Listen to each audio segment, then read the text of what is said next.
Thank you for taking the time to review the new Initiate Form workflow mock-up screens. These new screens have been developed based on the feedback that we received from the February 21st focus group meeting.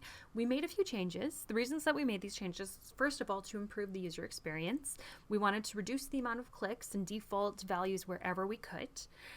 We wanted to ensure that it was flexible enough for any future form types or workflows that needed to be brought into Elentra.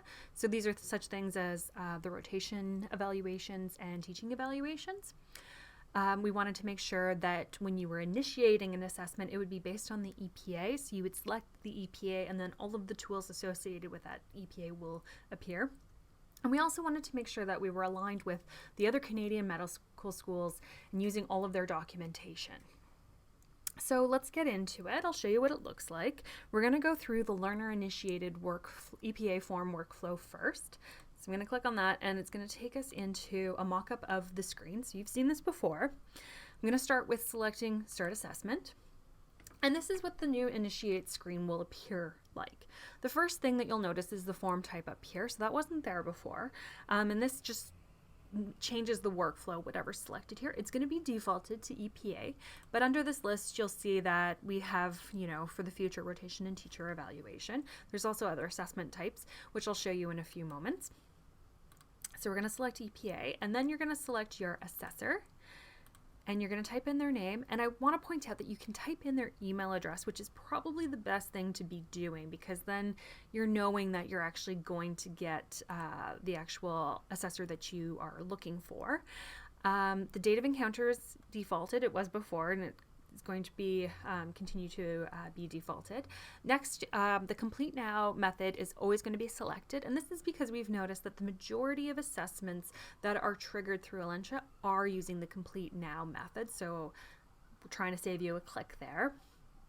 Then there's the program drop down. So it's going to be defaulted to whatever your program is. In the event you're in two programs, like the Surgical Foundations and Urology, it's going to be defaulted to whichever program you last used within Elentra. So if you've been doing a bunch of Surgical Foundations EPAs, you're going to see Surgical Foundations. If you're in urology, you switch over to urology, then you're going to be seeing urology defaulted there the next time you come in.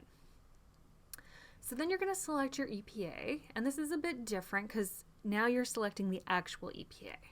So I'm going to select D1, and then I'll see all of the tools, the assessment tools that are associated with D1. So the assessment tool name is going to appear here up at the top, and then you're going to see the number of assessments that you have completed, that have been completed on you using this particular tool. Then you're going to have the ability to preview forms, so you'll be able to click on that and see what the assessment form looks like, or you'll be able to go directly into the assessment. The other thing I want to draw your attention to is this number, this little clock up here in the corner, which shows you the average time that it takes to complete this assessment tool. Okay, so I'm just going to go up and we're going to have a look at the other assessment workflows. So this is when you're going under form type and you're not wanting to complete an EPA, you're wanting to complete something else like an encounter form or a note to file. So you're going to go to that drop down and select that other assessment form. Everything's going to be defaulted except for you're going to have to put in the assessor's name. And then when you come down here, you're going to see all the different other types of assessment forms listed at the bottom.